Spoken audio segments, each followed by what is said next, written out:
সুপ্রিয় দর্শক বন্ধুরা, আসসালামু আলাইকুম। সবাই কেমন আছেন? আশা করি সবাই আল্লাহর রহমতে ভালো আছেন। তো আজকে নতুন ভিডিও নিয়ে চলে আসলাম। আজ আমি আলোচনা করব, অনেক সময় দেখা যায় বোর্ডিং এ অনেকের মুরগি মারা যায়, 5টা 10টা 20টা পর্যন্ত মুরগি মারা যায়।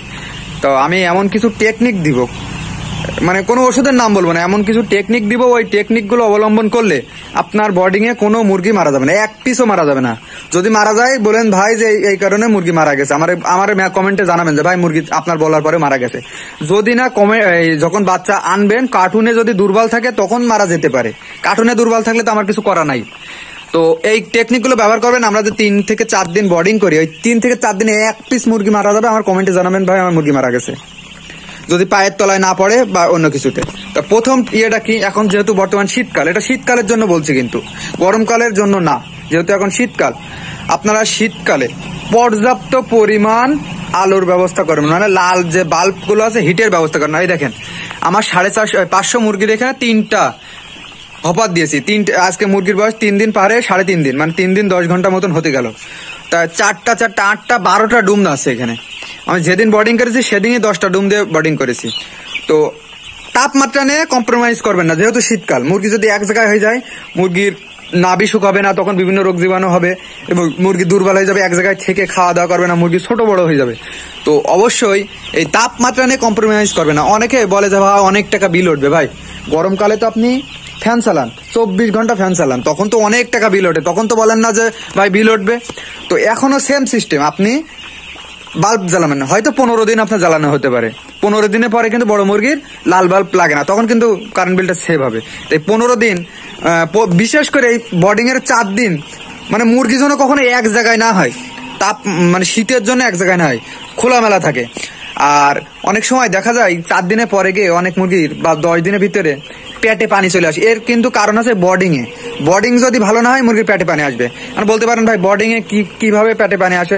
বোর্ডিং এ পেটে পানি আসে, আপনারা বেশি শীত পড়ে এজন্য কি করেন, পর্দা একদম ফুল ধামায়া ফেলে রাখেন, ঘর গরম করে রেখে দেন, পর্দা ফেলায় রাখেন, তখন মুরগির পেটে পানি চলে আসে। তো এর জন্য কি করবেন, পর্দা কোনো রকম ফেলবেন না। প্রথম কথা আছে পর্দা ফেলবেন না। আমি যেরকম 12টা ডুম দিছি 500 মুরগির জন্য, দরকার আরো 4টে ডুম বেশি দেবেন, তাও পর্দা ফেলা যাবে না। এখন বলতে পারেন ভাই রাতের বেলা তো প্রচন্ড শীত পড়ে, রাতের বেলা যদি পর্দা না ফেলি মুরগির বাচ্চা তো যতই হিট দিয়ে বাঁচবে না। যদি রাতের বেলা বেশি পরিমাণে শীত পড়ে, 4 দিন বয়সে তো পর্দা ফেলতেই হয়, তখন কি করবেন, আপনাদেরকে লাইভ দেখাই দিয়ে যায় আমার ঘরটা দেখেছেন, 2টা পর্দা, এখানে একটা পর্দা, নিচে একটা পর্দা। তো উপরের পর্দাটা তুলে রাখবেন, ফেলবেন না। 3 দিন বয়স পার হয়ে যাবে, পর্দা আর উপরে পর্দা ফেলা যাবে না। আপনাদের লাইভটা আমি দেখিয়ে দিই নিচের পর্দাটা কেমন। এই যে আপনাদেরকে একটু ভালোভাবে দেখাই দিই পর্দাটা। এই যে একটা পাতলা পর্দা আছে দেখেন, নিচে 1 হাত পরিমাণ, এই দেখেন 1 হাত পরিমাণ, দেখা যাচ্ছে কিনা জানি না, এই তো এবার ক্লিয়ার দেখা যাচ্ছে 1 হাত পরিমাণ। আপনাদেরকে একটু ফেলেও দেখাই দিই, পর্দাটা ফেলে দেখাই দিই আমি। এই দেখুন পুরোটা ফেললাম না, হালকা একটু পরিমাণে, 1 সেকেন্ড। দেখুন আপনাদের বোঝানোর জন্য আমি পর্দাটা ফেলেছি, 1 হাত পরিমাণ পর্দাটা। রাতের বিকালের পরে ফেলে দেন, যেহেতু আসরের পরপরই কিন্তু শীতকালে প্রচন্ড শীত পড়ে।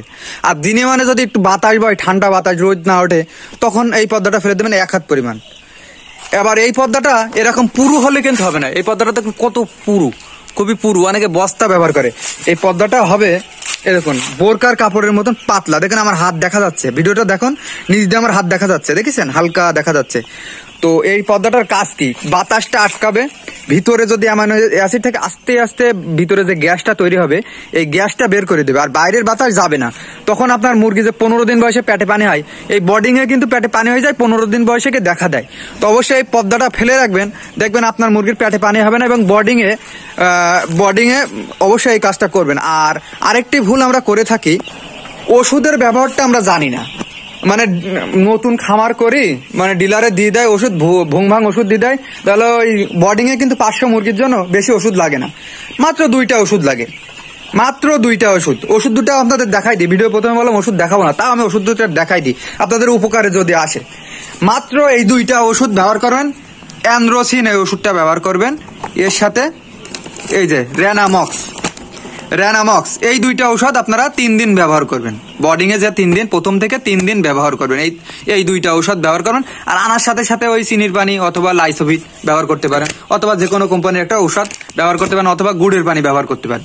তো এই দুইটা একটা খুবই ভালো কোম্পানি, রেনাটা কোম্পানির একটা অ্যান্টিবায়োটিক।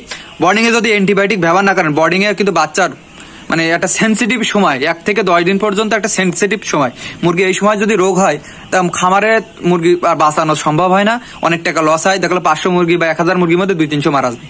তো এই দুইটা খুবই একটা শক্তিশালী অ্যান্টিবায়োটিক। এই দুইটা ঔষধ আপনারা ব্যবহার করবেন। অন্য কোম্পানির নেওয়ার দরকার নেই ভাই, অন্য কোম্পানির আছে। আপনারা যদি এসিআই, পপুলার মানে ভালো কোম্পানির ওষুধ হলে নেবেন, তা নাহলে এই আমার মতে এই দুইটা নেবেন।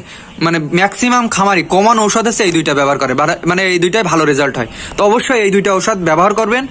আর অনেক সময় দেখা যায় বডিং এ মুরগির 1 দিন বয়সে পাতলা পায়খানা লেগে যায়, তখন কিন্তু মুরগির এই পায়খানা, পাতলা পায়খানা হলে কিন্তু মুরগির মানে শরীরে যে একটা পানি থাকে, মানে ডিহাইড্রেশন বলে, ওইটা হয়ে যায়। তখন মুরগি পানি শূন্যতায় মারা যায়।